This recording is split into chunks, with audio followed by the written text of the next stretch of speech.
রাসূলুল্লাহ সাল্লাল্লাহু আলাইহি ওয়াসাল্লাম বর্ণনা করেন, পূর্বেকার যুগে ৩ ব্যক্তি সফরে বের হয়ে রাত যাপনের জন্য একটি গুহায় আশ্রয় নেয়।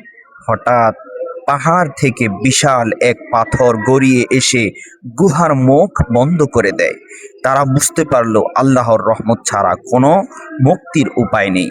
তখন তারা নিজেদের নেক আমলের উসিলা করে আল্লাহর কাছে দোয়া করতে লাগলো। প্রথম ব্যক্তি বলল, হে আল্লাহ, আমার পিতামাতা ছিলেন অতি বৃদ্ধ।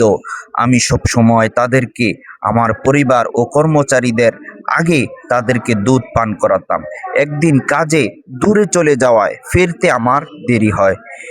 এসে দেখি তারা ঘুমিয়ে পড়ছেন। আমি তাদেরকে জাগাইনি এবং তাদের আগেও অন্য কাউকে দুধ দেইনি। হাতে দুধের পেয়ালা নিয়ে সারা রাত দাঁড়িয়ে থাকলাম। ভোরে তারা জেগে দুধ পান করলেন। হে আল্লাহ, এই কাজটি যদি আমি তোমার সন্তুষ্টির জন্য করে থাকি তবে আমাদের বিপদ দূর করো। তখন পাথর কিছুটা সরে গেল। দ্বিতীয় ব্যক্তি বলল, হে আল্লাহ, আমার এক চাচাতো বোনকে আমি খুব ভালোবাসতাম। এক দুর্ভিক্ষের সময় সে সাহায্যের জন্য আমার কাছে এলো। আমি তাকে অর্থ দিলাম, তবে অন্যায় শর্তে। সুযোগ পাওয়ার পর সে আমাকে আল্লাহর ভয় স্মরণ করিয়ে দিল। তখন আমি গুনাহ থেকে বিরত হলাম। তখন সমস্ত অর্থ দিয়ে তাকে দিয়ে দিলাম।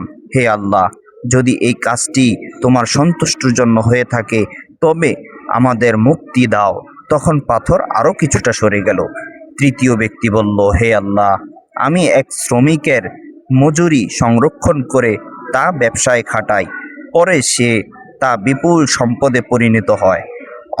অন্যদিকে অনেক দিন পর সে এসে মজুরি চাইলে আমি সব সম্পদ তাকে দিয়ে দেই। হে আল্লাহ, যদি এই কাজ তোমার সন্তুষ্টির জন্য করে থাকি তবে আমাদের বিপদ দূর করো। তখন পাথর সম্পূর্ণরূপে সরে গেল এবং তারা নিরাপদে বের হয়ে গেল। সুবহানাল্লাহ।